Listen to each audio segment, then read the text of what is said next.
സ്നാനപ്പെട്ട അതിനുശേഷമാണോ കൂടുതൽ പാപം ചെയ്യുന്നതെന്ന് തോന്നിപ്പോകുന്നുണ്ട് അല്ലേ? കാരണം സഭയുടെ നിലവാരത്തിലൊക്കെ ചെല്ലുമ്പോൾ അവിടുത്തെ അന്തരീക്ഷം നമ്മളിലുള്ള പാപത്തിൻ്റെ പ്രവണതകൾ, പാപത്തിൻ്റെ സ്വഭാവങ്ങൾ എല്ലാം ആക്ടിവേറ്റ് ചെയ്യുവാനായിട്ടുള്ള ഒരു മണ്ഡല മേഖലയാണോ എന്ന് തോന്നിപ്പോകുന്നു അല്ലേ? തോന്നുകയല്ല, അതങ്ങനെ തന്നെ അല്ലേ? അപ്പോൾ നാം അതിനെ ജയിക്കുന്നില്ല എങ്കിൽ ആ ജയിക്കുന്നത് എങ്ങനെയാണ്? ഇന്ന് ഈ ദിവസങ്ങളിലെ ക്ലാസ്സുകളിൽ അല്പമായിട്ട് അത് ചിന്തിക്കുവാൻ ആഗ്രഹിക്കും അല്ലേ? സ്വയത്തിൽ അത് ജയിപ്പാൻ സാധ്യമല്ല. പഴയ മനുഷ്യനെ കൊണ്ടാണ് എല്ലാവരും ക്രിസ്ത്യ ജീവൻ നയിക്കുന്നത് ഇന്നാളുകളിൽ. ഒരു മിക്കവാറും നല്ല കൂട്ടം പഴയ മനുഷ്യനെ കൊണ്ട് ജീവിക്കാൻ സാധ്യമല്ല. പഴയ മനുഷ്യൻ ക്രൂശിച്ചാലേ ഒക്കത്തു. അപ്പോൾ എന്താണ് ആ ക്രൂശീകരണം? എന്തുകൊണ്ടാണ് നമ്മളിതെല്ലാം ആവർത്തിക്കുന്നത്? നമ്മുടെ ജീവിതത്തിൽ നോക്കുക. ഞങ്ങൾ ഇന്ന് രാവിലെ എയർപോർട്ടിൽ പോകുമ്പോൾ ചിന്തിച്ചൊരു ഞങ്ങൾ സംസാരിച്ച വിഷയം കുടുംബത്തിൽ സമാധാനമില്ല അല്ലേ? സഭകളിൽ സമാധാനമില്ല. നമ്മൾ ഒരാളിനോടൊരു അല്പം പക വയ്ക്കുകയാണെങ്കിൽ ദൈവരാജ്യം അവകാശമാക്കുകയില്ല. It's not going to. You are not going to inherit the kingdom of God. നമ്മുടെ പ്രാർത്ഥന കേൾക്കുകയല്ലെന്നാണ് അർത്ഥം. പാപം മോഹിച്ച് കിട്ടുകയല്ലെന്നാണ് പറയുന്നത്. അപ്പോൾ ദൈവരാജ്യം ക്രിസ്ത്യ ജീവൻ സൂക്ഷ്മതയോട് ജീവിക്കണം. ചുമ്മാ നമ്മുടെ ഇഷ്ടം പോലും ജീവിക്കാനുള്ളതല്ല. അതും പറഞ്ഞ് ഇതും പറഞ്ഞ് ഉള്ള പകയും പിണക്കും എല്ലാം ഉള്ളിൽ സംഗ്രഹിച്ചുകൊണ്ട് ജീവിക്കുന്ന ജീവിതം no, you are not going to inherit the kingdom of God. Okay, എന്തെങ്കിലുമൊക്കെ ഒരു അല്പമുണ്ടെങ്കിൽ പറഞ്ഞു തീർത്തോണം. ഓക്കെ, ഒരു മനുഷ്യനുമായിട്ട് നമുക്ക് ഒരല്പം പക ഒരു ഒരു അല്പം പോലും ഉണ്ടാകുവാനായിട്ട് പാടില്ല. അപ്പോൾ ഈ ദിവസങ്ങളിൽ ദൈവത്തിൻ്റെ പരിശുദ്ധാത്മാവ് എങ്ങനെയാണ് പൂർണ്ണതയിലേക്ക് നമുക്ക് എത്തിച്ചേരുവാൻ കഴിയുന്നത്, ആലോചനകൾ അറിയിക്കും എന്ന് ഞാൻ പരിപൂർണമായിട്ട് വിശ്വസിക്കുന്നു. എല്ലാവരും വളരെ പ്രാർത്ഥനയോടുകൂടെ ദൈവത്തിൻ്റെ സന്നിധിയിൽ ആയിരിക്കണം. ഞാൻ എൻ്റെ നോട്ടിലെ ഇൻട്രൊഡക്ഷനായിട്ട് കഴിഞ്ഞ ദിവസങ്ങളിൽ ദൈവസന്നിധി ഇരിക്കുമ്പോൾ കുറിച്ച് വച്ചിരിക്കുന്നത്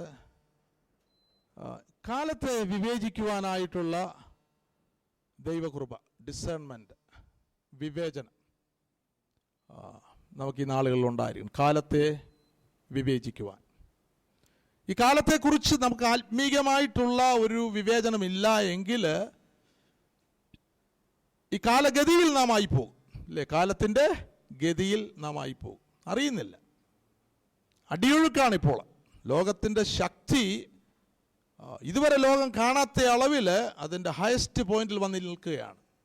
ദൈവമക്കൾ അറിയുന്നേ ഇല്ല അല്ലേ? അതുകൊണ്ട് എബ്രായ ലേഖനത്തിൽ വായിക്കുമ്പോൾ നിങ്ങൾ കേട്ടത് അധികം ശ്രദ്ധയോടെ കരുതിക്കൊള്ളുവാനായിട്ട് അപ്പോസ്തലൻ പറയുമ്പോൾ നിങ്ങൾ വല്ലപ്പോഴും ഒഴുകി പോകാതിരിക്കേണ്ടതിന്.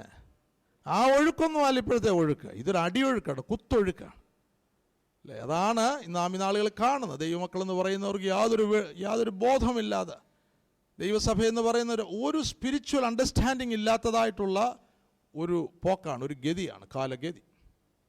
എന്നാൽ ഇതിന് മധ്യത്തിൽ ദൈവത്തിനു വേണ്ടി ജീവിക്കുവാൻ ആഗ്രഹിക്കുന്നവർ, ദൈവപ്രസാദത്തിനു വേണ്ടി ജീവിക്കുവാൻ ആഗ്രഹിക്കുന്നവർ, നിത്യത എന്നുള്ളത് വളരെ ഗൗരവമായിട്ട് ചിന്തിക്കുന്നവർ. I don't think so. നാളുകൾ നിത്യത എന്നുള്ള ആരും ചിന്തിക്കുന്നേ ഇല്ല.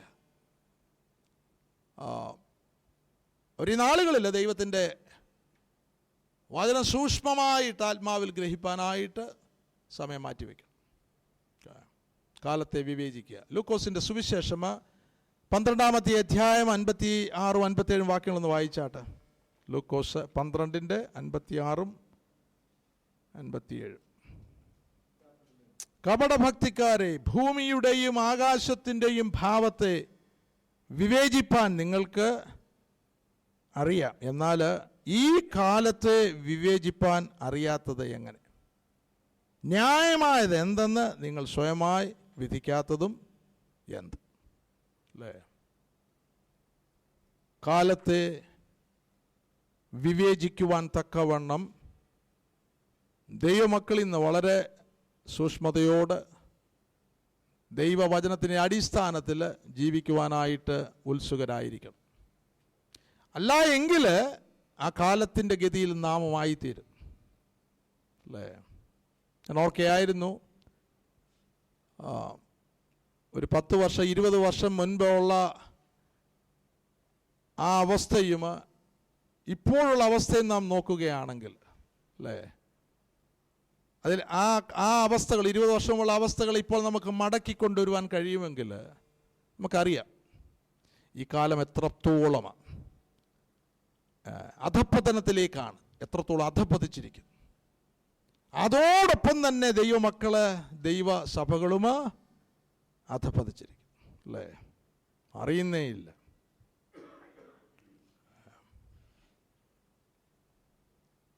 അപ്പോൾ നാം ചോദിക്കുക, എങ്ങനെയാണ് ഈ കാലത്തെ വിവേചിക്കുമ്പോൾ ദൈവവചനത്തിൻ്റെ അടിസ്ഥാനത്തിൽ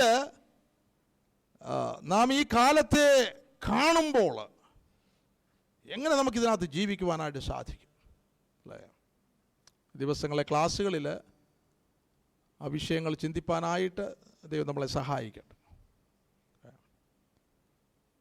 1 ശമൂവേലിലെ 3-ാമത്തെ അധ്യായം അതിൻ്റെ പ്രാരംഭ വാക്യങ്ങൾ നാം വായിക്കുമ്പോൾ ഇസ്രായേൽ മക്കളുടെ വളരെ ശോചനീയമായിട്ടുള്ള ഒരു സമയം, ന്യായാധിപന്മാരുടെ പുസ്തകത്തിൻ്റെ അവസാന ഭാഗങ്ങളാണ്, അല്ലെങ്കിൽ ന്യായാധിപന്മാർ ഭരിക്കുന്നതിൻ്റെ അവസാന സമയങ്ങളാണ് നാം കാണുന്നത്. അതിൻ്റെ 1 വാക്യങ്ങൾ ഞാൻ തന്നെ വായിക്കാം. ശമൂവേൽ ബാലൻ ഏലിയുടെ മുൻപാകെ യഹോവയ്ക്ക് ശുശ്രൂഷ ചെയ്തു പോകുന്നു. ആ കാലത്ത് യഹോവയുടെ വചനം ദുർലഭമായിരുന്നു, ദർശനം ഏറെ ഇല്ലായിരുന്നു.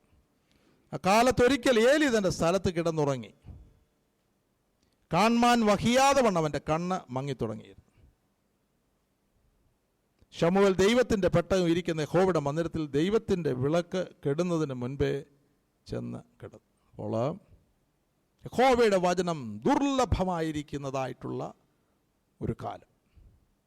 ഈ കാലവുമായിട്ട് വളരെ യോഗ്യതയുണ്ട്. ഏതൊക്കെ ആൾക്കാർ വിളിച്ചു പറയുന്നു, പക്ഷെങ്കിൽ ദൈവവചനമാണോ, മറ്റൊരു ഉപദേശമാണോ, അല്ലേ, വേറൊരു യേശുവിനെയാണോ പ്രസംഗിക്കുന്നത്, വേറൊരു ആത്മാവാണോ? ഇത് വിവേചിക്കുവാനായിട്ട് കഴിയുന്നില്ല എങ്കിൽ നാം നിരന്തരം CD കേൾക്കുന്നതും യോഗങ്ങൾക്ക് പോകുന്നതും ക്രൂസൈഡിന് പോകുന്നതുമെല്ലാം സ്തോത്രം വേറൊരു സുവിശേഷം, വേറൊരു യേശുവിനെ കാണുവാനായിട്ടായിരിക്കും. കാലത്തെ വിവേചിപ്പാനായിട്ട് ദൈവത്തിൻ്റെ പരിശുദ്ധാത്മാവിനാൽ, ദൈവവചനത്തിൻ്റെ അടിസ്ഥാനത്തിൽ സ്തോത്രം നമുക്ക് കൃപ, ആ വിവേചനം ഇല്ല എങ്കിൽ we are going to be in trouble. ദർശനമേറെയില്ലായിരുന്നു, ഗോഡ്ലി വിഷൻ, ദർശനം. എന്താണ് നമ്മെക്കുറിച്ചുള്ള ദൈവത്തിൻ്റെ വിളി, അല്ലേ? വെളിപ്പാടെന്നൊക്കെ പറയുമ്പോൾ, ദർശനം എന്നൊക്കെ പറയുമ്പോൾ നമുക്ക് വേറെ ഏതോ കാര്യങ്ങളൊക്കെ ആ ചിന്തയിൽ വരുന്നല്ലേ.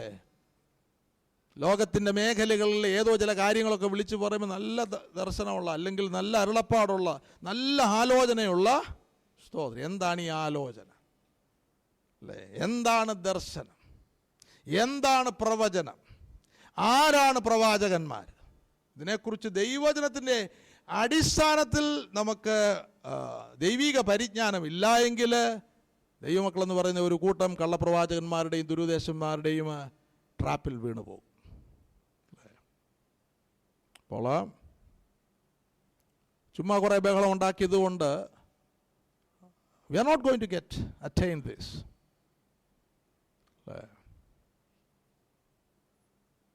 ഏലി തൻ്റെ സ്ഥലത്ത് കിടന്നുറങ്ങുന്നു. ഉറക്കത്തിൽ ആയിരിക്കുന്ന മഹാപുരോഹിതൻ തൻ്റെ സ്ഥലത്ത്. അല്ലേ? തമ്മിലുള്ള വ്യത്യാസം ഓർത്തുകൊള്ളണം. ശമൂവേൽ ദൈവത്തിൻ്റെ പെട്ടകം ഇരിക്കുന്ന യഹോവയുടെ മന്ദിരത്തിൽ ദൈവത്തിൻ്റെ വിളക്ക് കെടുന്നതിന് മുൻപേ ചെന്ന് കിടന്നു. നാം ആയിരിക്കുന്ന എവിടെയാണെന്ന് സൂക്ഷിച്ചോളണം. ഇല്ല, നമ്മുടെ സ്വന്തം ഹിതത്തിൽ സ്വന്തം ഇഷ്ടപ്രകാരവുമുള്ള ഒരു സ്ഥലത്താണെങ്കിൽ തന്നെ അത് ഉറക്കത്തിൻ്റെ മേഖലയാണ്. God is not going to speak to that person. ദൈവം അവരോട് സംസാരിക്കുകയില്ല. എന്നാൽ കാലത്തിൻ്റെ ഗതി മനസ്സിലാക്കിയിട്ട് ദൈവത്തിൻ്റെ സാന്നിധ്യത്തിൽ ഇത് വിളക്ക് കെടുവാൻ പോകുന്നു, അല്ലേ? ഇതൊരു വല്ലാത്ത കാലമാണ്. ദൈവമേ, അവിടുത്തെ ഹിതത്തിനു വേണ്ടി എന്നെ താഴ്ത്തുന്നു, അതിനുവേണ്ടി എന്നെ സമർപ്പിക്കുന്നു എന്നുള്ള പ്രാർത്ഥനയോടുകൂടെ ദൈവമായിട്ടുള്ള ബന്ധത്തിലിരിക്കുന്നവർക്ക് മാത്രമേ സ്തോത്രം. ശമൂവേൽ വിളി കേട്ടതുപോലെ, ശമൂവേലേ ശമൂവേലേ എന്ന് കേട്ടതുപോലെ, അങ്ങനെയുള്ളവർക്ക് മാത്രമേ ദൈവത്തിൻ്റെ വിളി, ദ കോളിംഗ്, അല്ലേ, അവരെയാണ് ദൈവത്തിൻ്റെ വചനത്താൽ നിറയ്ക്കുന്നത്. അല്ലേ, താഴോട്ട് വായിക്കുമ്പോൾ, എന്നാൽ ശമൂവേൽ 19-ാമത്തെ വാക്യം, വളർന്നു, യഹോവ അവനോട് കൂടെ ഉണ്ടായിരുന്നു, അവൻ്റെ വചനങ്ങളിൽ ഒന്നും നിഷ്ഫലമാകുവാൻ ഇട വരുത്തിയില്ല. എവിടെയാണ് നാം സമയം ചെലവഴിക്കുന്നത്? ദൈവത്തിൻ്റെ സന്നിധിയിലാണോ അതോ വേറൊരു മേഖലയിലാണോ? നമ്മോട് തന്നെ ചോദിക്കണം. ഈ അധ്യായത്തിൽ 3-ാമത്തെ അധ്യായം അതിൻ്റെ 15-ാമത്തെ വാക്യം നാം വായിക്കുമ്പോൾ, പിന്നെ ശമൂവേൽ രാവിലെ വരെ കിടന്നുറങ്ങി, രാവിലെ യഹോവയുടെ ആലയത്തിൻ്റെ വാതിലുകളെ തുറന്നു. ഇതിനു മുൻപും വാതിലുകളെ തുറന്നവനാ, അല്ലേ, ശുശ്രൂഷ ചെയ്തവനാ. എന്നാൽ ഈ പ്രഭാതത്തിൽ അവൻ വാതിലുകൾ തുറക്കുമ്പോൾ, യഹോവയുടെ വാതിൽ തുറക്കുമ്പോൾ, ഇത് വേറൊരു ശമൂവേല, അല്ലേ. അതിനു മുമ്പുള്ള ശമൂവേലിനെ പറ്റി ഇവിടെ എഴുതിയിട്ടുണ്ട്. 7-ാമത്തെ വാക്യത്തിൽ, ശമൂവേൽ അന്നുവരെ യഹോവയെ അറിഞ്ഞില്ല, യഹോവയുടെ വചനം അവൻ അന്നുവരെ വെളിപ്പെട്ടതുമില്ല. എല്ലാവർക്കും മിനിസ്ട്രിയൊക്കെ ചെയ്യാം, അല്ലേ, ഓടി നടന്ന് മിനിസ്ട്രി ചെയ്യാം. ദൈവമായിട്ടുള്ള അഭേദ്യ ബന്ധത്തിൽ ജീവിച്ച് ദൈവത്തിൻ്റെ അരുളപ്പാടുകൾ, അപ്പോസ്തലന്റെ ജീവിതത്തിൽ നാം വായിക്കുമ്പോൾ, അപ്പോസ്തലന്റെ ജീവിതത്തിൻ്റെ ഭാഗ്യം, ശുശ്രൂഷകന്മാരെല്ലാം ഈ നിലയിലേക്ക് നാളുകൾ വരേണ്ടതായിട്ടുണ്ട്. അപ്പോസ്തല പ്രവൃത്തിയിൽ 22-ാമത്തെ അധ്യായം അതിൻ്റെ 14-ാമത്തെ വാക്യം നാം വായിക്കുമ്പോൾ, അപ്പോസ്തല പ്രവൃത്തികൾ 22:14, അപ്പോൾ അവൻ എന്നോട്, അനന്യാസ്, നമ്മുടെ പിതാക്കന്മാരുടെ ദൈവം നിന്നെ തൻ്റെ ഇഷ്ടം അറിവാനും നീതിമാനായവനെ കാണുവാനും അവൻ്റെ വായിൽ നിന്ന് വചനം കേൾപ്പാനും നിയമിച്ചിരിക്കും. അല്ലേ, ഏത് കാലയളവിലും ദൈവത്തിൻ്റെ ശുശ്രൂഷകൻ, ദൈവത്തിനു വേണ്ടി വേല ചെയ്യുന്നവന് അതിൻ്റെ തുടക്കത്തിൽ തന്നെ ഈ ഒരു ഭാഗ്യം അവൻ്റെ ജീവിതത്തിൽ ഉണ്ടാകണം. അല്ലേ, ഇവിടെ എന്താണ് എഴുതിയിരിക്കുന്നത്?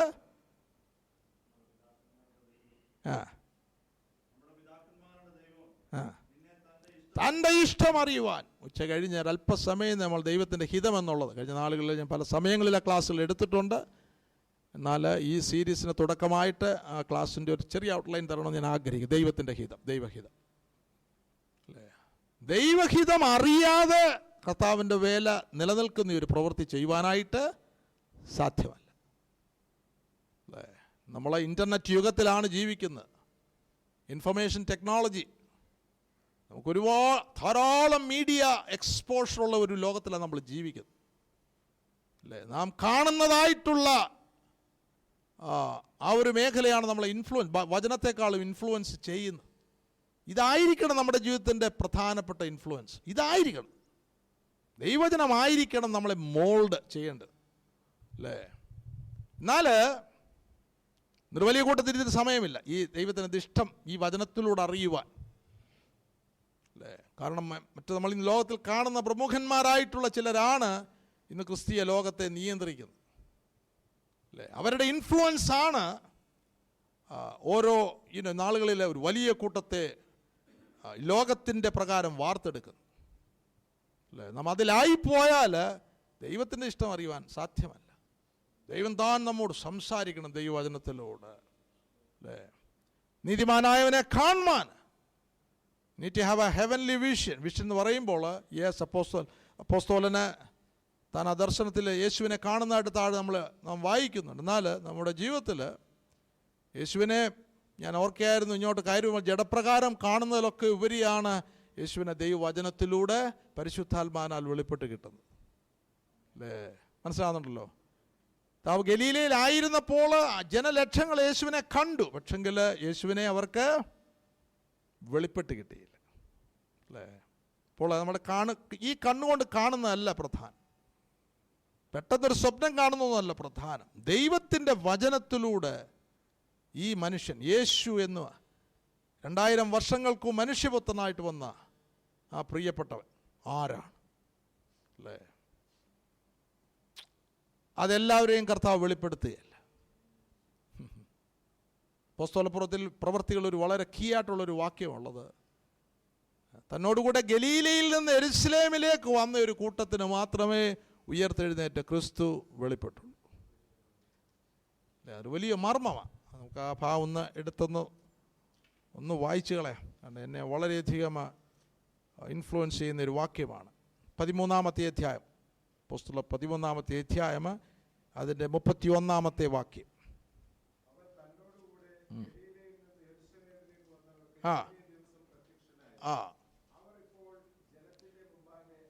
അവർക്ക് മാത്രമേ സാക്ഷികളായിട്ടുള്ള അപ്പോയിൻമെൻ്റ് ഉള്ളൂ. അപ്പോൾ കഴിഞ്ഞ പ്രാവശ്യങ്ങളിൽ ഞാൻ ആ ക്ലാസ് എടുത്തിട്ടുണ്ട്. യേശു ക്രിസ്തുവിൻ്റെ ശുശ്രൂഷയുടെ 4 പ്രധാനപ്പെട്ട മേഖലകൾ. 1 ഗലീല, 2 യെരുശലേം അല്ലെങ്കിൽ ക്രൂശ്, 3 ഉയർപ്പിൻ്റെ മേഖല, 4 ഇപ്പോൾ കർത്താവ് ചെയ്യുന്ന ശുശ്രൂഷ പിതാവിൻ്റെ വലത്തുഭാഗത്ത്. സ്തോത്രം. ഗലീല, യെരുശലേം അല്ലെങ്കിൽ ക്രൂശ്, ഉയർപ്പ്, പിതാവിൻ്റെ വലത്ത് ഭാഗത്ത് പക്ഷപാതം ചെയ്യുന്ന യേശു.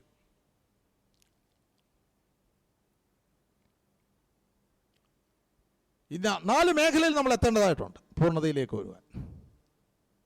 അല്ലേ? ഗലീലയിൽ അപ്പവും രോഗസൗഖ്യവും മാത്രമായിട്ട് നാം കഴിയുകയാണെങ്കിൽ, ക്രൂശിലേക്ക് യാത്ര ചെയ്യുവാൻ ഒരുക്കമല്ല എങ്കിൽ, എനിക്കറിഞ്ഞുകൂടാ അവരുടെ ഗതി എന്താകുമെന്ന്. എന്നാൽ ആലയത്തിൻ്റെ പണിക്ക് അവരെ കൊള്ളുകയല്ല.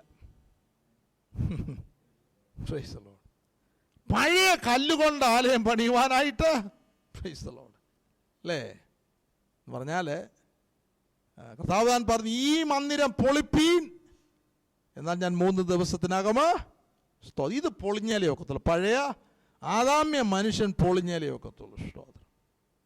എങ്കിൽ മാത്രമേ ജീവനുള്ള ഒരു കല്ല്, ആലയത്തോട് ചേർത്ത് പണിയുവാൻ ജീവനുള്ള ഒരു കല്ല് ആയിത്തീരുകയുള്ളൂ. അല്ലേ?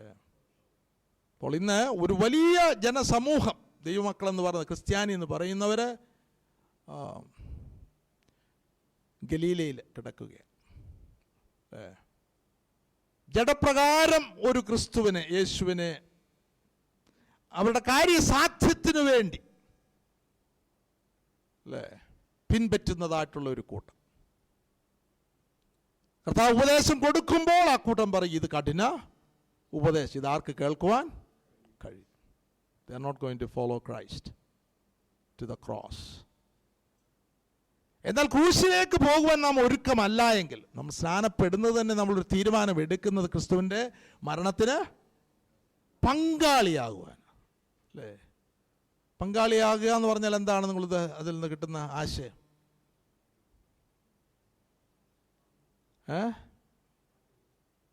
പാർട്ടേക്കേഴ്സ്.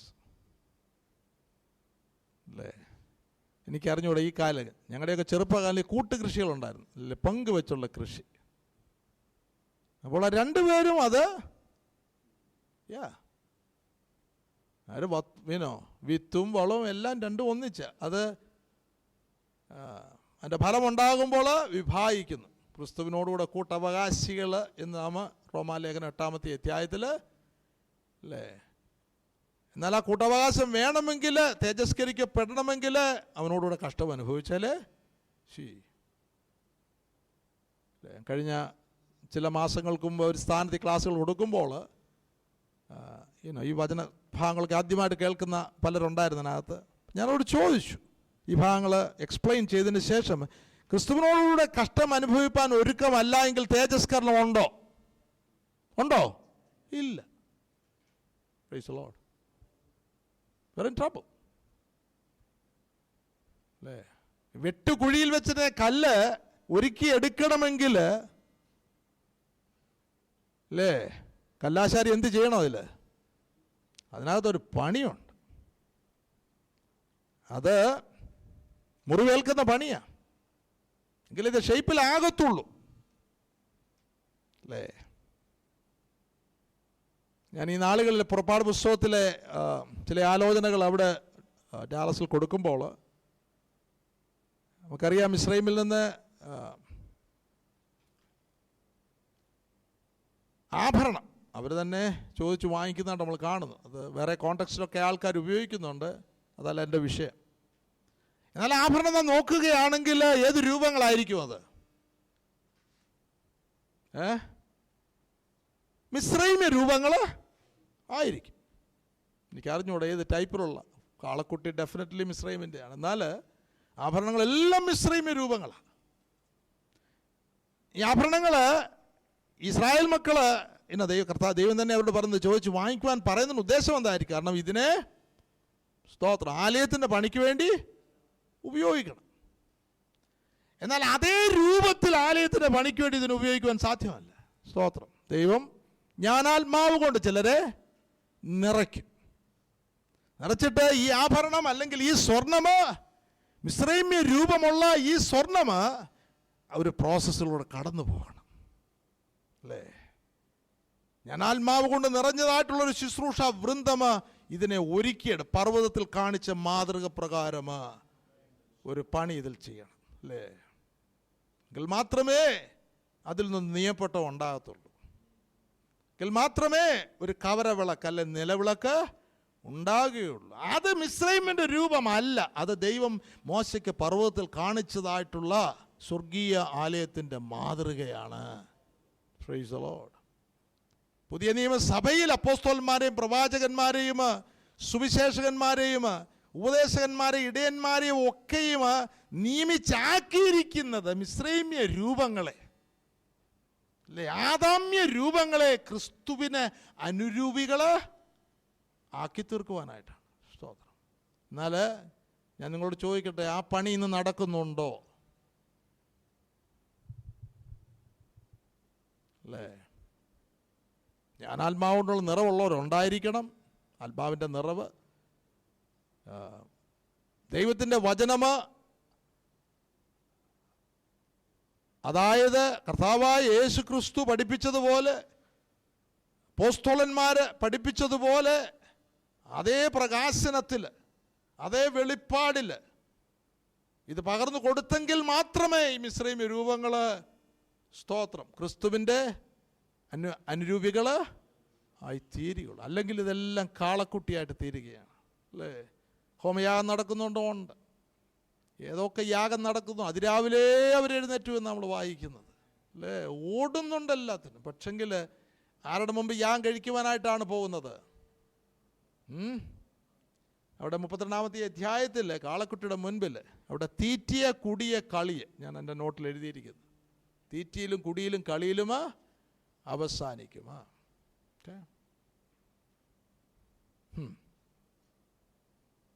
അപ്പോൾ ക്രൂശിൻ, അതായത് ക്രൂശിൻ്റെ അനുഭവങ്ങളിലേക്ക് പോകുവാൻ ഒരുക്കമുള്ള ഒരു കൂട്ടത്തിന് മാത്രമേ ഉയർത്തെഴുന്നേറ്റ ക്രിസ്തുവിന് ക്രിസ്തു തന്നെ താൻ വെളിപ്പെടുത്തി കൊടുക്കുകയുള്ളൂ. സ്തോത്രം.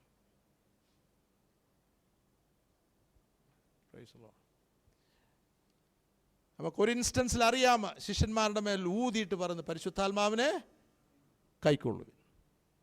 അതേത് ജീവനാ? അതേത് ജീവനാ? ഉയർപ്പിൻ്റെ ജീവൻ. സ്തോത്രം. നമുക്കറിയാം, മനുഷ്യനെ ആദ്യം സൃഷ്ടിക്കുമ്പോൾ, ആദമിനെ സൃഷ്ടിക്കുമ്പോൾ മൂക്കിലേക്ക് ജീവശ്വാസം ഊതിയതായിട്ട്. എന്നാൽ ആ ജീവൻ കറപ്റ്റഡായിപ്പോയി അല്ലേ? ആ ജീവന്, പ്രാണൻ എന്നൊരു വാക്ക്, അത് ജീവനാണ്. കാർണൽ ലൈഫ് എന്ന് ഇംഗ്ലീഷിൽ പറയും. അത് ജഡത്തിൻ്റേതായിട്ടുള്ളൊരു ജീവനാണ്, പഴയ ജീവനാണ്. ആ ജീവന് നമ്മളെ നിത്യജീവനിലേക്ക് കൊണ്ടുപോവുകയില്ല, അത് മരണത്തിലേക്ക് നയിക്കുന്ന ഒരു ജീവന്. മനസ്സിലാകുന്നുണ്ടല്ലോ അല്ലേ? അപ്പോൾ ക്രൂശിലേക്ക് പോകുവാൻ ഒരുക്കമില്ല എങ്കിൽ ആ ജീവൻ കിട്ടുമോ? ഇല്ല. ഒരു വലിയ വിഷയമായി നാളുകളിൽ ഞാൻ പഠിപ്പിക്കുന്ന ജീവൻ. ഏത് ജീവനിലാണ് നാം ജീവിക്കുന്നത്? പഴയ കാർണൽ ലൈഫിലാണോ അതോ റിസറക്ഷൻ ലൈഫിലാണ്? My Lord. ഞാൻ കഴിഞ്ഞ പ്രാവശ്യം ഇവിടെ ചെന്നപ്പോൾ ചോദിച്ചു, 4 മണിക്കൂർ ഞങ്ങളുടെ ടി വിയിൽ പന്ത് കളി കാണുകയാണെങ്കിൽ അതേത് ജീവനാണ് അവിടെ ഫങ്ഷൻ ചെയ്യുന്നത്, ഓപ്പറേറ്റ് ചെയ്യുന്നത്? നിങ്ങൾ വിശ്വസിക്കുന്ന റിസറക്ഷൻ ലൈഫാണ് ഫങ്ഷൻ ചെയ്യുന്നത് നിങ്ങൾ വിശ്വസിക്കുന്നുണ്ടോ? ഇല്ല. അടുത്ത ഒരു മണിക്കൂർ അല്ലെങ്കിൽ അടുത്ത ചില മണിക്കൂറുകൾ ലോകം ഡിസ്കസ് ചെയ്യുന്നു. ലോകം നമ്മൾ ഡിസ്കസ് ചെയ്യുമ്പോൾ അത് റിസറക്ഷൻ ലൈഫിൻ്റെ ഒരു പ്രവൃത്തിയാണോ അതോ കാർണൽ ലൈഫിൻ്റെ പ്രവൃത്തിയാണോ? നിങ്ങളെന്ത് വിശ്വസിക്കുന്നു? സംശയമുണ്ടോ? ഓൾറൈറ്റ്. ജഡസ്വഭാവങ്ങൾ, കൺമോഹം, ജഡമോഹം, കൺമോഹം ജീവനത്തിൻ്റെ പ്രതാപം. ആ ഒരു ജീവിതമാണ് നാം നയിക്കുന്നത് എങ്കിൽ നാം കാർണൽ ലൈഫാണോ നയിക്കുന്നത്, സ്പിരിറ്റ് ലൈഫ്? ചിന്തിക്കേണ്ട വിഷയമല്ലേ? ഈ കഴിഞ്ഞ നാളുകളിലായി ആ ചിന്തകൾ എൻ്റെ മനസ്സിലൂടെ പോയത് എന്നെ ഞെട്ടിപ്പിക്കുന്ന ഒരു ചിന്തയാണ്. സ്തോത്രം. കാരണം ഇന്ന് പൊതുവെ നാം നോക്കുകയാണെങ്കിൽ നമ്മുടെ ജീവിതത്തെ ആ അളവിൽ അനലൈസ് ചെയ്യുകയാണെങ്കിൽ അത് വെറുതെ ഒരു അനാലിസിസ് അല്ല, ദൈവവചനത്തിൻ്റെ അടിസ്ഥാനത്തിലുള്ളത്. ഈ ദൈവമക്കളെന്ന് പറഞ്ഞൊരു വലിയ കൂട്ടം അവർ കാർണൽ ലൈഫാണോ നയിക്കുന്നത്, സ്പിരിറ്റ് ലൈഫാണോ, റിസറക്ഷൻ ലൈഫാണ്? നിങ്ങൾ എന്ത് ചെയ്തിരിക്കുന്നു? What do you think?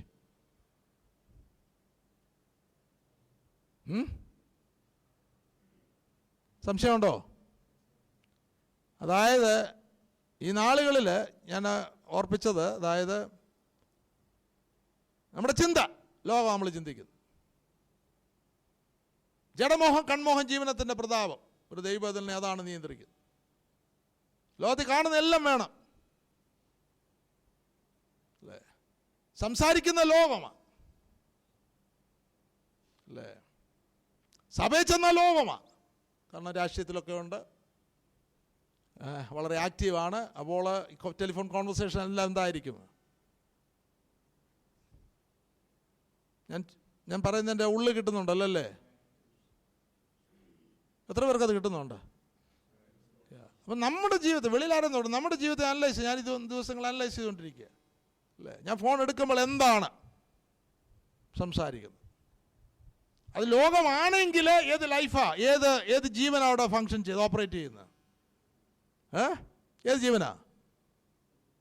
ലോകമാണ് നമ്മൾ ചിന്തിക്കുന്നത്, ലോകമാണ് സംസാരിക്കുന്നെങ്കിൽ, ലോകത്തിൻ്റെ പുറകെയാണ് ഓടുന്നെങ്കിൽ ഏത് ജീവനാ? പഴയ ജീവനാ, ആദാമ്യ ജീവനാ, കാർണൽ ലൈഫാ. അങ്ങനെ ഒരു ആയുസ് നാം നോക്കുകയാണെങ്കിൽ അല്ലേ,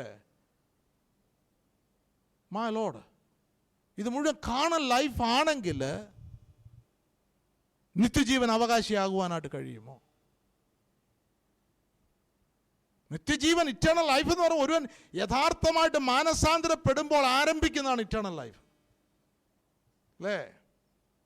താവ് ശിഷ്യന്മാരുടെ മേൽ ഊതി പരിശുദ്ധാത്മാവിനെ കൈക്കൊള്ളുവിനെന്ന് പറയുമ്പോൾ നമ്മുടെ ജീവിതത്തിൽ ദൈവത്തിൻ്റെ വചനം നമ്മുടെ ഉള്ളിൻ്റെ ഉള്ളിൽ ആദ്യം ക്രിയ ചെയ്യുമ്പോൾ പരിശുദ്ധാത്മാവിൻ്റെ ജീവനാണ് നമ്മുടെ ഉള്ളിലേക്ക് വരുന്നത്. അവിടെ ഇറ്റേണൽ ലൈഫ് ആരംഭിച്ചു കഴിഞ്ഞു. ആ പോയിന്റ് മുതൽ ആ നിത്യജീവൻ അല്ലെങ്കിൽ ഉയർപ്പിൻ്റെ ജീവനിൽ ജീവിക്കുവാനായിട്ടാണ് ദൈവം നമ്മെക്കുറിച്ച് ആഗ്രഹിക്കുന്നത്. പക്ഷെ ക്രൂശിലേക്ക് പോയാലേ ഒക്കത്തുള്ളൂ അല്ലേ? ക്രൂശിലേക്ക് യാത്ര ചെയ്യുവാൻ ഒരുക്കമുള്ളവർ സ്നാനപ്പെടുമ്പോൾ യേശുവിൻ്റെ മരണത്തിൻ്റെ പങ്കാളിയാകുവാൻ, എൻ്റെ ശരീരത്തിൻ്റെ അവയവങ്ങളെ മുഴുവനും ഞാൻ നീതിക്ക്, ഒരിക്കൽ പാപത്തിന് വേണ്ടി സമർപ്പിച്ചതാണ്, ഞാൻ കർത്താവേ നീതിക്ക് വേണ്ടി അങ്ങയ്ക്ക് വേണ്ടി സമർപ്പിക്കും. അതൊരു റിയൽ തീരുമാനമാണ് അല്ലേ? ഒരു നല്ല പങ്ക് സ്നാനങ്ങൾ അങ്ങനെയുള്ള കമ്മിറ്റ്മെൻ്റ് ഒന്നുമില്ല. ചോദിച്ചാൽ അറിഞ്ഞുകൂടെ എന്തിനാ സ്നാനപ്പെടുന്നത് അല്ലേ? ഒന്ന് രണ്ട് കാര്യങ്ങളൊക്കെ പറയും, യേശുവിനോട് ചേരുവാന്നൊക്കെ പറയും. എന്തോ യേശുവിനോട് ചേരുക എന്ന് പറഞ്ഞാൽ അത് നമ്മൾ എക്സ്പ്ലെയിൻ ചെയ്യണം അല്ലേ? അപ്പോൾ തൻ്റെ മരണത്തിന് പങ്കാളികളാകുവാൻ പഴയ മനുഷ്യനെ കുഴിച്ചിടുക, വെള്ളത്തിൽ നിന്ന് മുകളിലേക്ക് വരുന്ന ഒരു മനുഷ്യൻ ക്രിസ്തുവിൽ പുതിയ മനുഷ്യനാണ്. അങ്ങനെയാണെങ്കിൽ ജീവന്റെ പുതുക്കത്തിൽ ഇന്നു മുതൽ ജീവിപ്പാനായിട്ടാണ് ഞാൻ ഈ തീരുമാനമെടുത്തിരിക്കുന്നത്.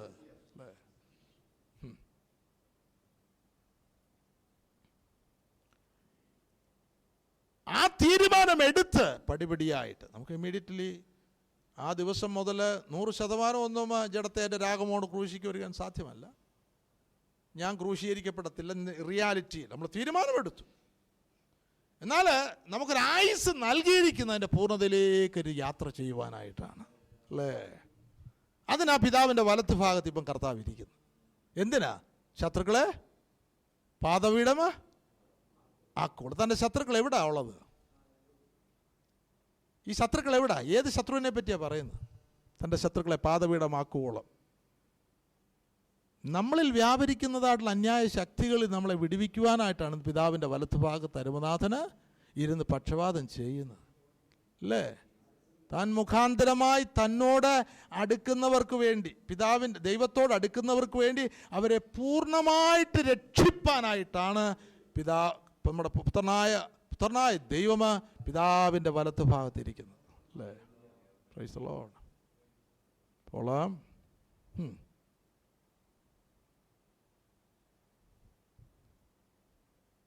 യഹോവയുടെ മന്ദിരത്തിൽ ദൈവത്തിൻ്റെ വിളക്ക് കെട്ടുപോകുവാനായിട്ട് പോകും അല്ലേ? ആ സമയത്ത് ദൈവം ആരെങ്കിലും എഴുന്നേൽപ്പിക്കും. നമ്മൾ ചുരുക്കം പേരായിട്ട് ഇന്ന് ഈ ചെറിയ മുറിയിൽ ഇരിക്കുമ്പോൾ നിങ്ങളെ ചിലരെ ഒരുക്കിയെടുക്കുവാനായിട്ടാണ്. സന്ദേശം കേട്ട് വെറുതെ പോകരുത്. ഇത് ലഭിക്കണം, ഉള്ളിൽ ലഭിക്കണം. ലഭിച്ചില്ലെങ്കിൽ പ്രയോജനമില്ല. സ്തോത്രം. അതുകൊണ്ട് പ്രാർത്ഥനയോട് ഇരിക്കേണ്ടത്. എന്നിട്ട് ഈ സന്ദേശം നമ്മുടെ ജീവിത യാഥാർത്ഥ്യമായിട്ട് തീരണം. എന്തിന്? ചിലരെയെങ്കിലും രക്ഷിപ്പാനായിട്ട് അല്ലേ? ഞാൻ ഇവിടെ വന്ന് വചനം നിങ്ങൾക്ക് നൽകുന്നതിൻ്റെ ഉദ്ദേശം അതല്ലാതെ ഒരു ബൈബിൾ കോൺഫറൻസ് നടത്തിയിട്ട് എൻ്റെ ഒരു സെൽഫ് സാറ്റിസ്ഫാക്ഷന് വേണ്ടിയൊന്നും അല്ലത്. ചിലരെങ്കിലും ഈ സത്യം ഉൾക്കൊണ്ട് ഈ നാളുകൾ നശിച്ചുകൊണ്ടിരിക്കുന്ന ഈ കാലഗതി ഇല്ലേ, വല്ലാത്തൊരു കാലഗതിയിൽ പിശാച് ദൈവമക്കളെ വഞ്ചിച്ചു കൊണ്ടിരിക്കുന്നതായിട്ടുള്ള ഈ കാലയളവിൽ വേറൊരു ഉപദേശത്താൽ എല്ലാം മീഡിയം കൊണ്ട് നിറച്ചിരിക്കുന്ന ഈ കാലയളവിൽ ക്രൈസ്തവരുടെ ശമൂവേലിനെ പോലെ സത്യവചനത്തിന് വേണ്ടി അല്ലേ, അതിനുവേണ്ടിയാണ് നിങ്ങളെ ഇവിടെ കൊണ്ടുവന്നിരിക്കുന്നത്. സ്തോത്രം.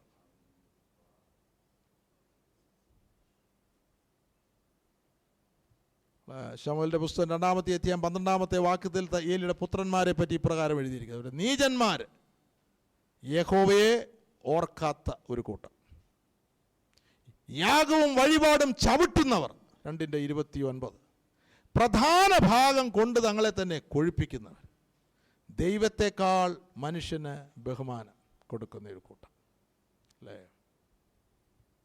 യാഗ വഴിപാട് ചവിട്ടുന്നവർ. What A tragedy.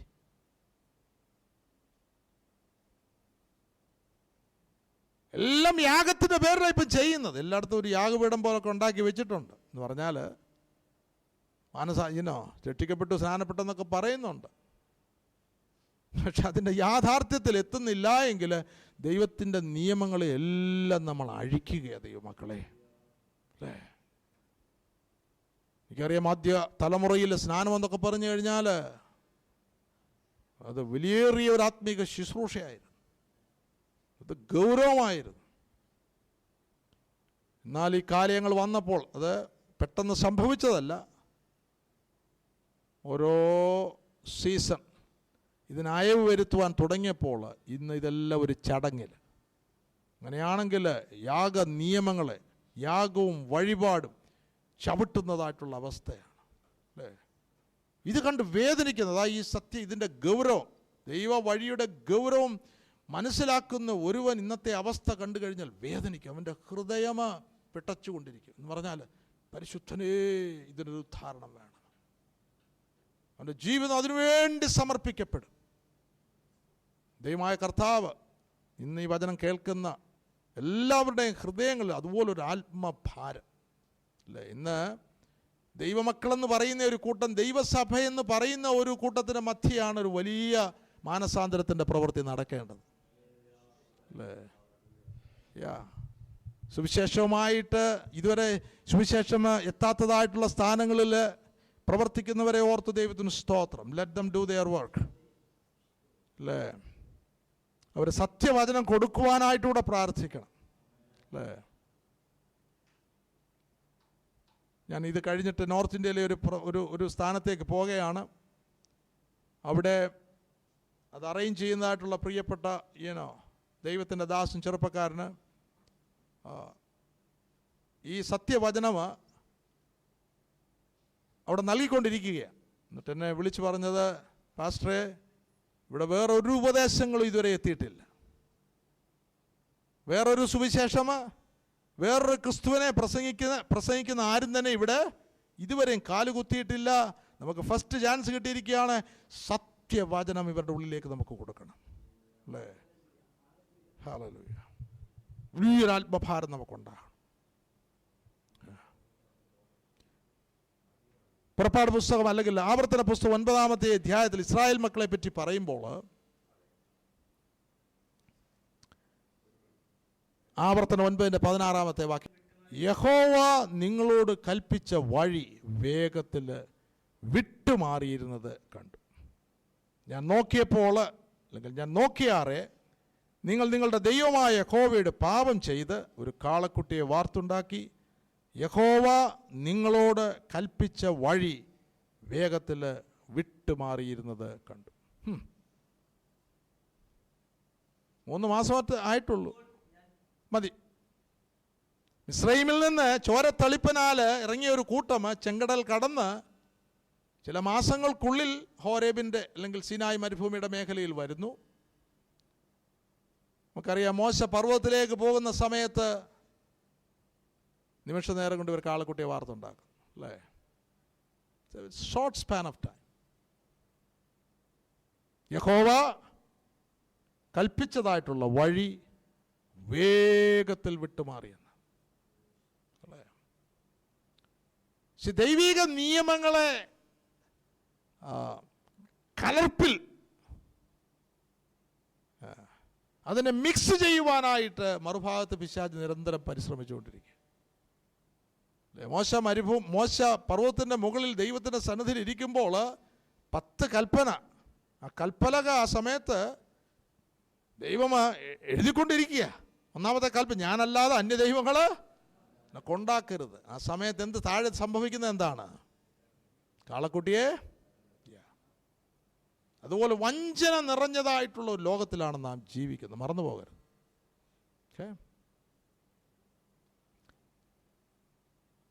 ദൈവവചനം അതിൻ്റെ സൂക്ഷ്മതയിൽ, അതിൻ്റെ ഗൗരവത്തിൽ, ആത്മാവിനാൽ നമ്മുടെ ഉള്ളിൻ്റെ ഉള്ളിൽ എഴുതപ്പെട്ടെങ്കിൽ മാത്രമേ ഈ കാര്യങ്ങളുടെ ഗൗരവം നമുക്ക് മനസ്സിലാക്കുവാൻ കഴിയുള്ളൂ.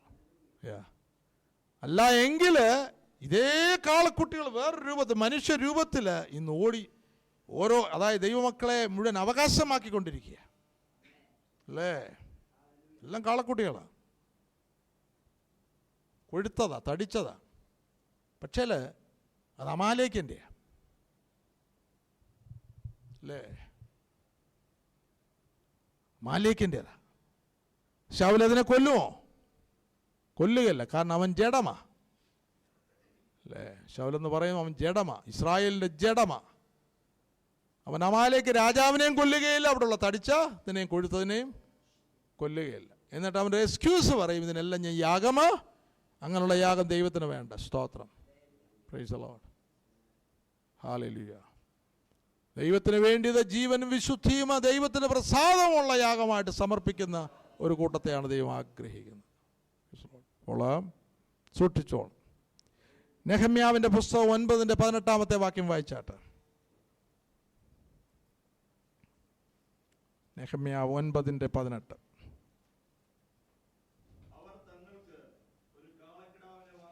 മതി.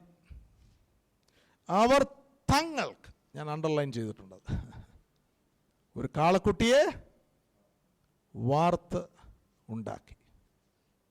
തങ്ങൾക്ക്. ദൈവിക നിയമത്തിൽ നാം എന്തുണ്ടാക്കിയാലും അത് ആർക്കു വേണ്ടിയാണ് ഉണ്ടാക്കുന്നത്? അത് ദൈവത്തിന് വേണ്ടിയാണ്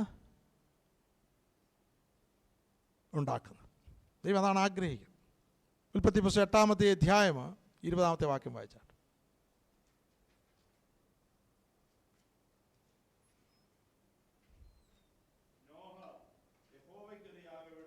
നോഹ യഹോവയ്ക്ക് ഒരു യാഗപീഠം പണിതു. തമ്മിലുള്ള വ്യത്യാസം മനസ്സിലാകുന്നുണ്ടോ? ഇസ്രായേൽ മക്കൾ ഒരു കാളക്കുട്ടിയെ ഉണ്ടാക്കുമ്പോൾ ആർക്ക് വേണ്ടിയാണ് ഉണ്ടാക്കുന്നത്? തങ്ങൾക്ക് വേണ്ടിയാണ് ഉണ്ടാക്കുന്നത്. തങ്ങൾക്ക് വേണ്ടി, അല്ലേ? നമ്മുടെ ജീവൻ നമുക്ക് വേണ്ടിയാണെങ്കിൽ ആ ജീവിതത്തിൽ യാതൊരു യാഥാർത്ഥ്യവുമില്ല.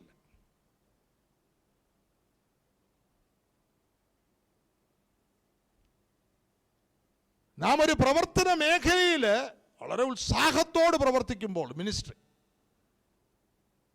അത് മൈ മിനിസ്ട്രി ആണെങ്കിൽ ദൈവമായിട്ട് യാതൊരു ബന്ധവും ഇല്ല. മൈ മിനിസ്ട്രി, അതൊക്കെ ക്രൂശീകരിക്കപ്പെടുന്ന അത്ര ഈസിയുള്ള കാര്യമല്ല, അല്ലേ? മൈ മിനിസ്ട്രിയിൽ നിന്ന് ദൈവത്തിൻ്റെ പ്രവർത്തന മേഖലയിലേക്ക് എത്തിച്ചേരുക എന്ന് പറഞ്ഞാൽ കാർണൽ മൈൻഡ് സമ്മതിക്കത്തില്ല. അപ്പോൾ അത് തമ്മിൽ മനസ്സ് ഡിസൈൻ ചെയ്യുവാനായിട്ട്, ഇത് ഞാൻ എനിക്ക് വേണ്ടിയാണോ ചെയ്യുന്നത്, എൻ്റെ പേരിന് വേണ്ടിയാണോ ഞാൻ ഈ പ്രവൃത്തി ചെയ്യുന്നത്, എൻ്റെ പ്രശസ്തിക്ക് വേണ്ടിയാണോ, എൻ്റെ സാമ്പത്തിക നന്മയ്ക്ക് വേണ്ടിയാണോ? ഇപ്പോൾ എനിക്ക് എന്നുള്ള ഒരു മേഖല വരികയാണെങ്കിൽ ദർ ഇസ് എ പ്രോബ്ലം. അപ്പോൾ അത് വിവേചിച്ചറിയുക, നമ്മളിൽ തന്നെ നാം നമ്മുടെ മോട്ടീവ്, നമ്മുടെ ഉദ്ദേശം ശുദ്ധി എന്താണ്, നമ്മുടെ ജീവിതത്തിൻ്റെ നാം ചെയ്യുന്ന പ്രവർത്തികൾ, അത് ഡിസൈൻ ചെയ്യുവാനായിട്ടുള്ള ഒരളവിലേക്ക് നാം വരണം. That it self is A long journey. ഒരുപാട് ക്രൂശീകരണം നടന്നേലേ ഒക്കൂ. അത് മനസ്സിലായി കഴിഞ്ഞാൽ അങ്ങനെ എനിക്കെന്നുള്ളത് ക്രൂസിഫൈ ചെയ്യുവാനായിട്ടുള്ള ഒരു ദൈവകൃപയിലേക്ക് വരും, അല്ലേ? It's A long journey. അത് പെട്ടെന്ന് പ്രാപിച്ചെടുക്കാൻ ഒക്കുന്നവരാണെങ്കിൽ, അതുപോലെ സമർപ്പണമുള്ളവരാണെങ്കിൽ ഭാഗ്യവാന്മാർ. അല്ലേ നമ്മുടെ ജീവിതം നമ്മളെ വേസ്റ്റ് ആക്കുക, എല്ലാം നമുക്ക് വേണ്ടി ഉണ്ടാക്കുകയാണ്, അല്ലേ? നോഹ ഒരു പണിയും തനിക്ക് വേണ്ടി ചെയ്തില്ല. തൻ്റെ കുടുംബത്തിൻ്റെ രക്ഷയ്ക്കായിട്ടെന്ന് പറയുമ്പോൾ അത് ആരുടെ കുടുംബമാണ്? ദൈവത്തിൻ്റെ കുടുംബം. ആ പെട്ടകത്തിൽ ഒരു പ്രധാനപ്പെട്ട ഒരാൾ ഇരിപ്പുണ്ടല്ലേ? ആളുടെ പേരെന്താ? 3 പിള്ളേരല്ലേ? ഒന്നാമത്തെ പേരെന്താ എഴുതിയിരിക്കുന്നത്? ശേം, അല്ലേ? ശേമിൻ്റെ, ഞാൻ പറയുമ്പോൾ ഇമ്പോർട്ടൻ്റ് ആയിട്ടൊരാൾ അവിടെ ഇരിപ്പുണ്ട്, അതിനകത്തുണ്ടെന്ന് പറഞ്ഞാൽ എന്താണ് അതിൻ്റെ ഇമ്പോർട്ടൻസ്? ശേമിനെ കുറിച്ചുള്ള പ്രാധാന്യം എന്താണ്? അറിയാമോ? യേശുവിൻ്റെ വംശ പാരമ്പര്യം നാം വായിക്കുമ്പോൾ നമുക്കറിയാം, അല്ലേ?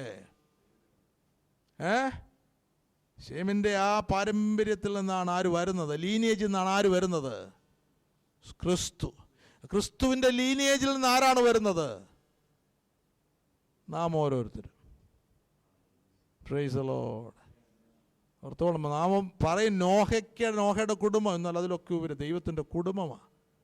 പരിശുദ്ധനായ ദൈവത്തിന് തൻ്റെ പുത്രൻ ജനിക്കുവാനായിട്ട് ഒരു ലീനിയജനെ ആവശ്യമുണ്ട്. എവിടെ ഇരിക്കുകയാണ്? ആ പെട്ടകത്തിനകത്തുണ്ട്. അങ്ങനെയാണെങ്കിൽ നോഹയെ കൊണ്ടൊരു പെട്ടകം പണിയിക്കുന്നതിൻ്റെ പ്രധാനപ്പെട്ട ഉദ്ദേശം എന്താണ്? അല്ലേ? അത് നോഹയുടെ പണിയല്ല. സ്തോത്രം. നോഹയ്ക്കൊരു മാതൃക കാണിച്ചു, അവൻ അങ്ങനെ തന്നെ അത് പണിതെന്ന്. Praise the Lord. ഹല്ലേലൂയ. അപ്പം നമ്മുടെ ജീവിതത്തിൽ ഒരു ഇറ്റേണലായിട്ടുള്ള ഒരു അതായത് നിത്യതയ്ക്ക് വേണ്ടിയുള്ള ഒരു പണിയായി തീരണം നാം എന്ത് ചെയ്താലും. ഒരു സ്തോത്രം പറഞ്ഞാൽ അതിനകത്ത് നിത്യതയ്ക്ക് ഒരു പണി ഉണ്ടായിരിക്കണം. Glory to God. ഹല്ലേലൂയ. അല്ലേ? എന്നാൽ നമുക്ക് വേണ്ടി ചെയ്യുകയാണെങ്കിൽ കാളക്കുട്ടി എന്ന് പറഞ്ഞാൽ അത് ഐഡല. എനിക്ക് വേണ്ടി ചെയ്യുന്നതെല്ലാം അത് വിഗ്രഹമാണ്, അല്ലേ? യോഹന്നാൻ്റെ ലേഖനം വിശുദ്ധിയുടെ മേഖലയാണ്. എന്നിട്ട് അവിടെ അവസാനം കൊണ്ട് അത് എഴുതിയിരിക്കുന്നത്, കുഞ്ഞുങ്ങളെ വിഗ്രഹങ്ങളോട് അകന്ന് നിൽക്കുക. ആ വിഗ്രഹം എന്ന് പറഞ്ഞാൽ കല്ലും മണ്ണൊന്നുമല്ല. Oh my Lord. ഒരു വാക്യം കൂടെ വായിച്ചാട്ട്, അപ്പോസ്തലപ്രവൃത്തി 7:41. തങ്ങളുടെ കൈപ്പണിയിൽ ഉല്ലസിച്ചു കൊണ്ടിരുന്നു. My Lord. വളരെ വർഷങ്ങൾക്ക് മുൻപ് വാക്യം ഞാൻ വായിക്കുമ്പോൾ തങ്ങളുടെ കൈപ്പണിയിൽ ഉല്ലസിച്ചു കൊണ്ടിരുന്നു. സ്തോത്രം അല്ലേ?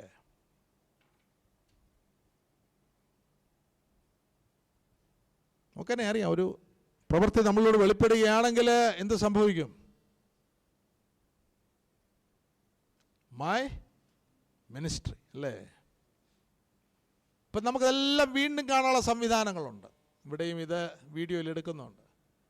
ഞാനിത് പോയിട്ടെല്ലാം ബൈ ദ വേ ഇതിപ്പം കാണാനായിട്ടുള്ള വലിയ ഇമോഷണലായിട്ടുള്ള വലിയ പ്രവൃത്തികളൊന്നും ഇവിടെ നടക്കുന്നില്ല അല്ലേ?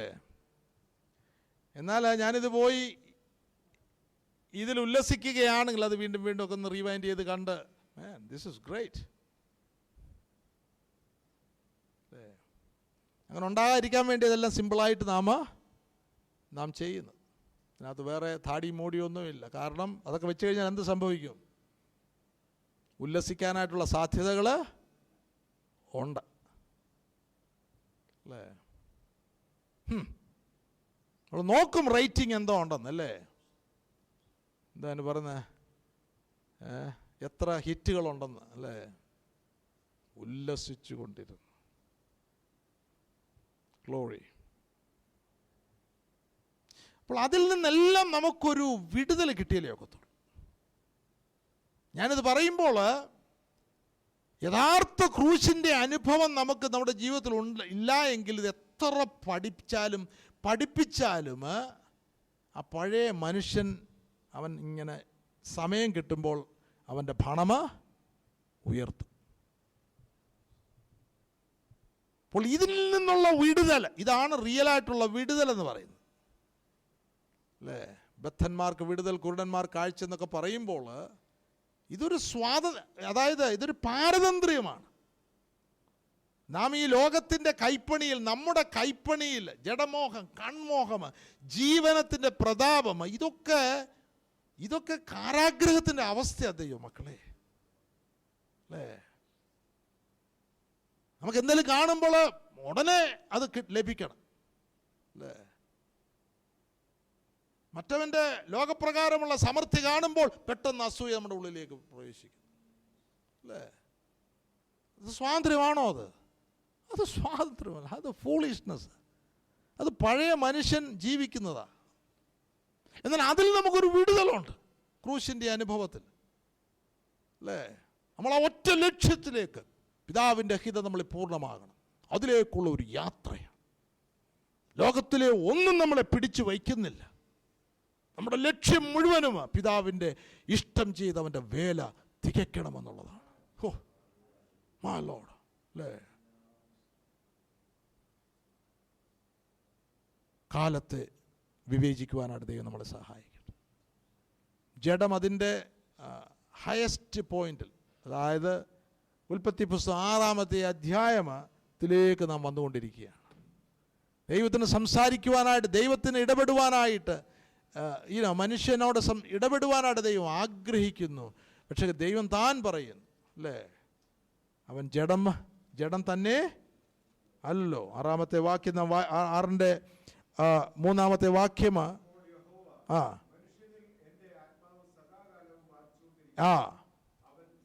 അവൻ ജഡം തന്നെ. മുഴുവൻ കലർന്നൊരു കൂട്ടമാണ്, കലർപ്പ് അല്ലേ?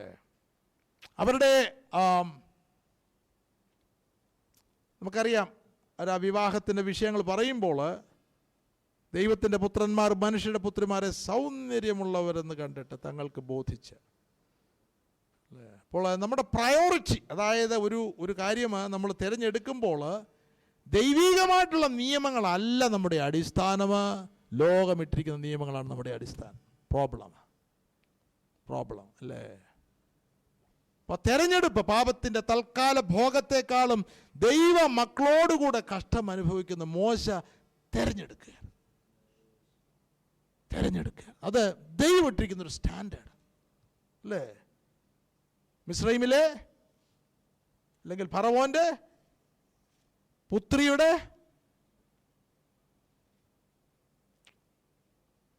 മകനെന്ന് വിളിക്കപ്പെടുന്നത് നിരസിച്ചു. പ്രതിഫലം നോക്കിയതുകൊണ്ട്, ഫറവോൻ്റെ പുത്രിയുടെ മകനെന്ന് വിളിക്കപ്പെടുന്നത് നിരസിച്ചു. പ്രതിഫലം ഓർത്തോളൂ, എന്തൊരു പവർഫുൾ ബിസിനസ് കാർഡാണ് അല്ലേ. ഇന്നത്തെ ആ ലെവലിൽ നാം നോക്കുകയാണെങ്കിൽ മോസസിൻ്റെ ബിസിനസ് കാർഡ് നോക്കുകയാണ്, his royal highness prince Moses. അതാണ് എടുത്ത് ട്രാഷിലിട്ടത് അല്ലേ. മിസ്രൈമിലെ നിക്ഷേപങ്ങളെക്കാൾ ക്രിസ്തുവിൻ്റെ നിന്ന വലിയ ധനം, നിന്ന വലിയ ധനമെന്ന് ഇന്ന് നമുക്ക് വിശ്വസിക്കാൻ കഴിയുമോ അല്ലേ? ഇന്ന് പ്രോസ്പെരിറ്റി വെൽത്ത് എന്നൊക്കെ പറയുന്നത് എന്താണ്? ലോകത്തിൻ്റെ സ്റ്റാൻഡേർഡ് അല്ലേ. എന്നാൽ ദൈവരാജ്യത്തിന് വേറൊരു സ്റ്റാൻഡേർഡാണ് ദൈവമക്കളെ. അത് ആത്മാവിൽ ഉൾക്കൊള്ളുവാൻ നമുക്ക് കഴിയുന്നില്ല എങ്കിൽ നമ്മൾ പേരുകൊണ്ട് ഒരു ക്രിസ്ത്യാനി അല്ലെങ്കിൽ പെന്റിക്കോസ്റ്റ് അല്ലെ charismatic what are you name, അതിനകത്ത് യാതൊരു യാഥാർത്ഥ്യവുമില്ല അല്ലേ. ഇപ്പം നിങ്ങൾ ഒരു കൂട്ടം ഇവിടെ ഇരിക്കുമ്പോൾ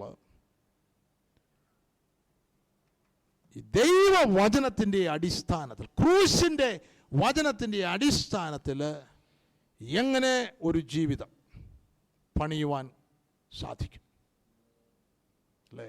അത് പൂർണ്ണമായിട്ട് ദൈവത്തിന് വേണ്ടി വിധേയപ്പെടുന്നതായിട്ടുള്ള, പരിശുദ്ധാത്മാവിനും ദൈവത്തിൻ്റെ വചനത്തിനും വിധേയപ്പെടുന്ന ഒരു കൂട്ടത്തിന് മാത്രമേ, അവരുടെ ജീവിതത്തിൽ മാത്രമേ യഥാർത്ഥമായിട്ട് നിലനിൽക്കുന്നതായിട്ടുള്ള ഒരു പണി നടക്കുകയുള്ളൂ. ആയതുകൊണ്ടാണ് ഇത് വളരെ ഗൗരവം. ഓരോരുത്തരും താൻ പണിയുന്നത് എങ്ങനെയെന്ന് നോക്കിക്കൊള്ളുവാനുള്ള അപ്പോസ്തലൻ പറയുമ്പോൾ ഇത് ഗൗരവമായിട്ടുള്ളൊരു വിഷയമാണ്. ലോകമല്ല നമ്മുടെ സ്റ്റാൻഡേർഡ് അല്ലേ. ലോകം പ്രസംഗിക്കുന്നതായിട്ടുള്ള ലോകത്തിൻ്റെ മഹത്വത്തിൽ ആകർഷിച്ചോടുന്ന ഒരു കൂട്ടമല്ല ഒരു ദൈവവൈതലിൻ്റെ അടിസ്ഥാനം. ഓക്കെ, 2000 വർഷങ്ങൾക്ക് മുമ്പ് കാൽവറിയിൽ പരമയാഗമായ, സാധുശീലനായ, സൗമ്യതയുടെ ഉറവിടമായ, താഴ്മയുള്ള അരുമനാഥൻ നമ്മുടെ യേശു കർത്താവ്. യേശു കർത്താവായിരിക്കണം നമ്മുടെ മാതൃക അല്ലേ. പർവ്വതത്തിൽ മോശയ്ക്ക് ദൈവം ഒരു മാതൃക കാണിക്കുമ്പോൾ ആ മാതൃക പുള്ളി തെറ്റാതെ മോശയും കൂട്ടരും ആ പണി നിവർത്തിക്കുമ്പോൾ അവിടെയാണ് ദൈവത്തിൻ്റെ തേജസ്സിനാൽ ആലയം നിറയുന്നത്. Glory to God, hallelujah. അവിടെയാണ് ആലയത്തെയാണ് ദൈവത്തിൻ്റെ പുക കൊണ്ട്, ആ മേഘം കൊണ്ട് മൂടുന്നത്. സ്തോത്രമാണ്.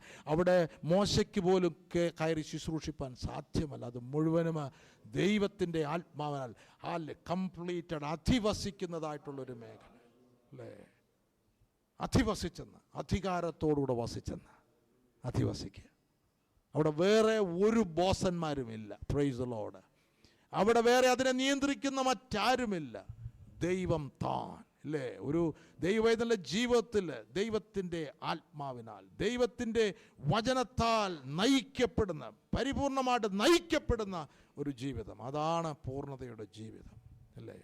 അതിലേക്കുള്ള ഉപദേശങ്ങൾ അടുത്ത സെഷനുകൾ, അടുത്ത ദിവസങ്ങൾ നൽകുവാനായിട്ട് ഞാൻ ആഗ്രഹിക്കുന്നു. ഹല്ലേലൂയ.